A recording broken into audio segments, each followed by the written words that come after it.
When I first began reviewing Atun-Shei's Checkmate Lincolnites series, I was not sure about what I was getting myself into. I had briefly watched several of the episodes and skimmed through them prior to watching this series, but I hadn't properly sat down and watched them through entirely. However, from what I gathered from my brief encounters with the series, the content would not be good at all. Now, after having watched the first 5 episodes of the series, I can say that the series was worse than what I could have imagined. From bad arguments and omission of information to moments of downright instability, the series thus far has left a terrible taste within my mouth. A taste that only grows sour the more I look into the series and its sources. In this video, I wish to summarize the first 5 episodes of the series, explain their issues, and add some additional context I had left out in my responses to these episodes. If you want an in-depth breakdown of the individual episodes, I have my ongoing Checkmate Atun-Shei series that can be referred to. With that point addressed, let's begin with the first episode, or rather, proto-episode, titled Confederate Destroys Yankee with Facts and Logic. This episode is an introduction to the series. In the episode, Atun-Shei attempts to discredit the broad arguments made by commenters on his other videos regarding the war. This is where the basic formula of all of the episodes of Checkmate Lincolnites comes from, that formula being the use of a titular straw man, Johnny Reb, presenting the comments as arguments to which Atun-Shei responds with his counter-arguments, often leading to Johnny Reb deflecting to other discussion points. In the end, Atun-Shei lets his deeply troubling mental state shine where he, of course, viciously murders his straw man in cold blood based on an opinion.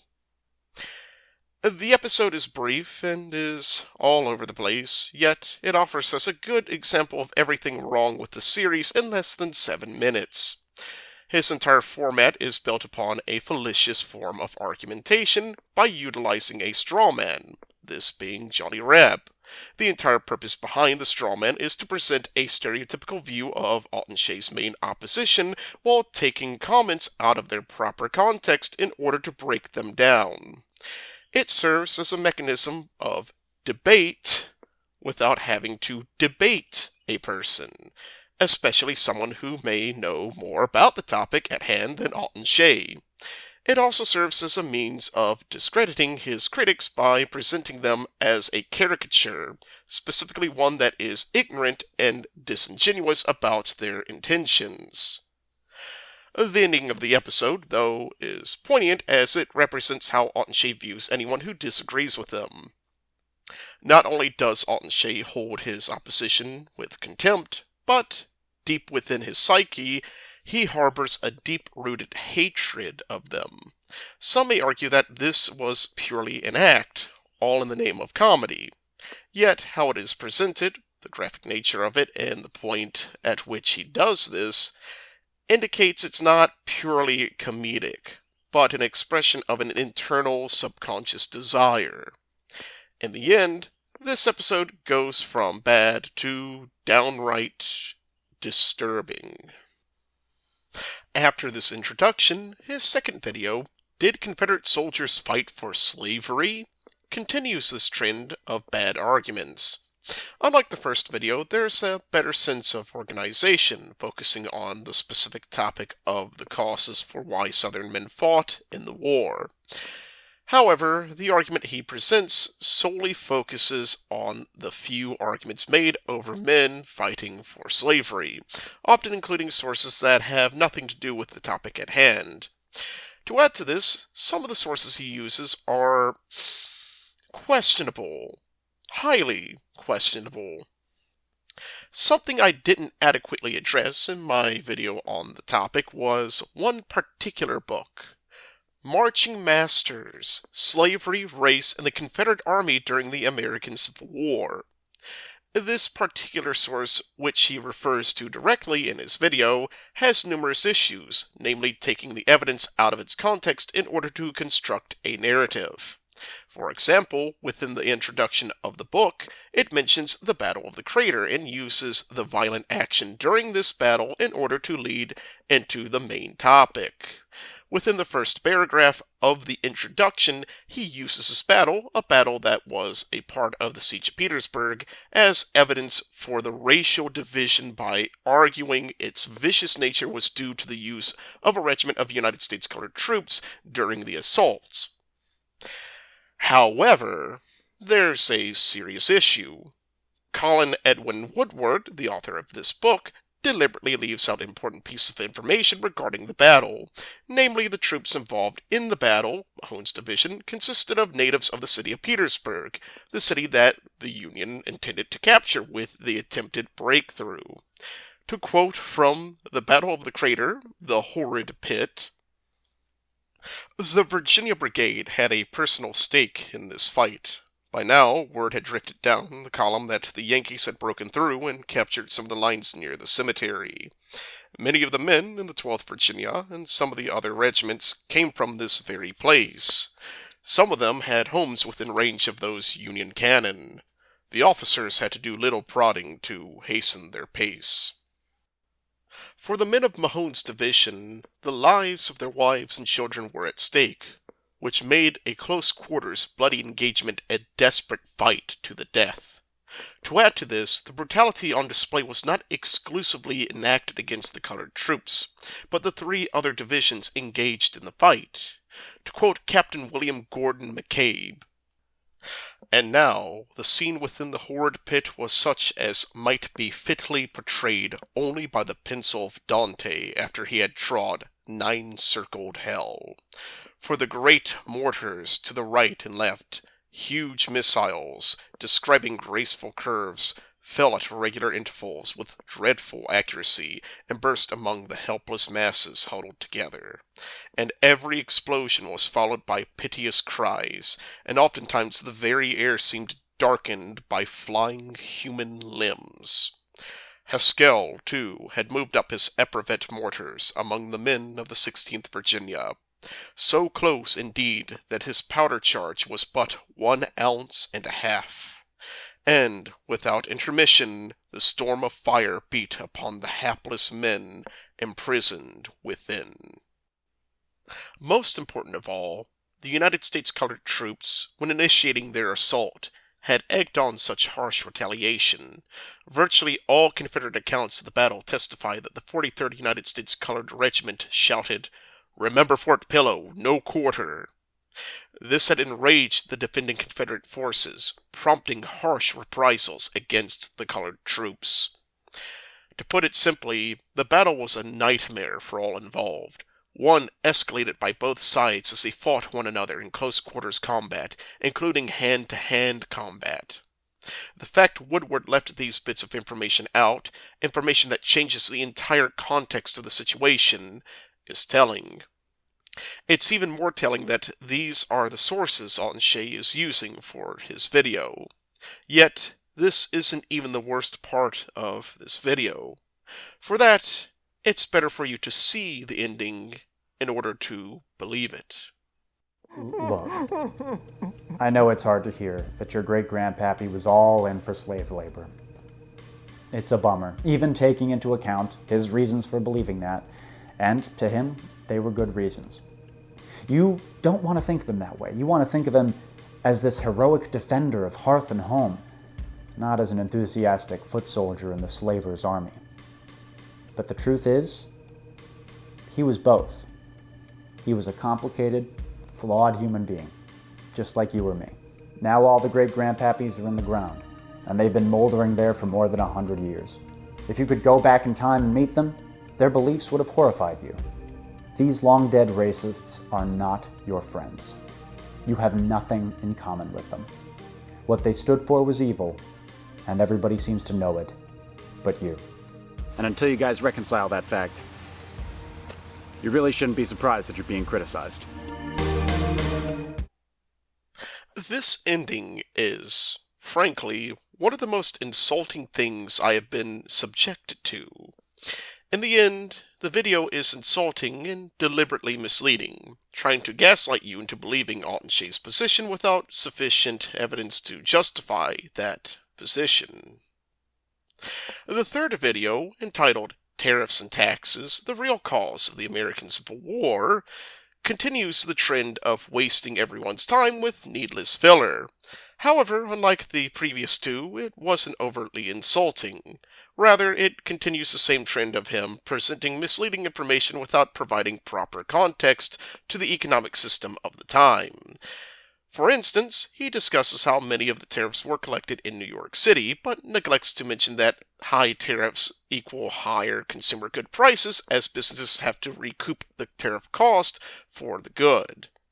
He also shows a general ignorance of the complex interstate trade system that transported goods from major harbor cities, such as New York City, to ports in the South, including state-owned and private ventures made specifically for coastal and river trade. In the end, his argument is to downplay taxes and tariffs as a one-note issue while propping up his own one-note issue, i.e., slavery, as the only major cause of the war that matters. In the end, I reject the entire notion of a single cause narrative because the war was the culmination of many issues that existed during the time, some being discussed more than others, though all playing an important role in instigating the conflict. The fourth video, entitled Was It Really a War of Northern Aggression?, is an entirely different beast from the others, as Atun-Shei only briefly discusses the main topic of the video for a grand total of 4 minutes, before deflecting to a discussion about Lincoln and slavery for a grand total of 11 minutes of the video run time. Of the portion where he discusses the main topic of the video, he leaves out critical details about the individual seizure of the armories and fortifications in the southern states, such as the fact that no one was killed or even harmed in every case up until Fort Sumter, while arguing that such actions were the acts of aggression. However, this mischaracterizes these actions as acts of proactive aggression when, in reality, these actions were done reactively as a means of securing the local area from whatever the federal government might do. In the end, these actions ended up being justified, as can be seen with the examples of fortifications used by the Union as staging grounds for invasion of the South, particularly Fort Monroe, a fort used as a staging ground by George B. McClellan for the Peninsula Campaign of May 1862. This video exhibits a significant issue with Atun-Shei and his content. He can only ever discuss the issue of slavery, often having a gaping ignorance of other topics related to the war. Whenever presented with a solid question that he cannot easily hand-wave away, he will deflect from it and focus on the issue he knows best, the slavery debate. This makes him unreliable as a commentator on the war. The fifth and final video we will discuss is, Was Sherman a War Criminal? This video, arguing over a position that is irrefutable, is one that many consider to be one of his worst videos, as he attempts to justify Sherman's actions while, at the same time, constantly playing a game of whataboutism regarding the South. For instance, he will quote Jackson's suggestions on the theoretical invasion of Pennsylvania, or refer to Jubal Early's raid on Chambersburg, but subsequently ignore that these suggestions and actions were done in response to similar atrocities committed by Union generals in the preceding months, John Pope for Jackson's case and David Hunter's raids in the Valley for Early's case. Yet, what makes this one egregious is his pseudo-defense of Sherman boils down to, the tactics were effective. War crimes are not called war crimes because they aren't effective. They are considered such because they are cruel, sadistic, and horrible. The fact he even made a video attempting to run some sort of defense of Sherman's actions expresses his moral beliefs quite well. To make things worse, he then does the following in the video. If Stonewall Jackson were in charge, the South would have easily won the so-called Civil War. Would have taken a couple weeks at most. Sherman was only good at burning down old widows' houses. He would send other generals after Forrest to go get beat. He didn't go himself because Nathan would have just bitch slapped him off his horse. That would have been embarrassing for him. Probably would have started crying. The fuck you just say? Billy Hank, that's not funny. Put the gun down, please. No, really, I couldn't hear you. Why don't you say that again? Please. I don't. Say it! Fucking say it! I said Sherman was only good at burning down old ladies' houses. That's actually a common misconception. This scene is a perfect reflection of the same personality issues I witnessed in the first episode. When I see him do stuff like this, I ask myself, is he unhinged? In a way, I highly doubt this is any form of acting or comedy, but a reflection of a deeper underlying issue with Atun-Shei's moral character. In the end, these first 5 episodes are simply bad. Some of the worst content on YouTube regarding the war. Yet, it baffles me when I see how he has been able to achieve millions of views for this series. The fact so many people watch this series and believe it without question speaks more to a general ignorance on the war. It is likely most of the people who watch these videos only have a simplistic understanding of it, based heavily on what they learned in elementary and middle school, if they were even taught it at all. This series preys on the ignorance of its audience in order to lead them into the direction Atun-Shei wants them to go, while relying on the tried and true Mott and Bailey excuse that is comedy and entertainment. It is this type of content that has so heavily damaged Civil War discussions and has convinced countless numbers of people to hate the South and the men who fought for it. A tragedy in its own right. To make matters worse, this is only the halfway point in this series. The worst is yet to come, as I plan on covering them. Even if they're approaching the hour mark, in the end, I must do this, not because it's easy, but because it is necessary. I hope I have shed some light on this series thus far. If you wish to see more in-depth content on this series, I'll be linking to the playlist to my series at the end of this video. Other than that, I hope all of you have a wonderful day, and may God bless all of you.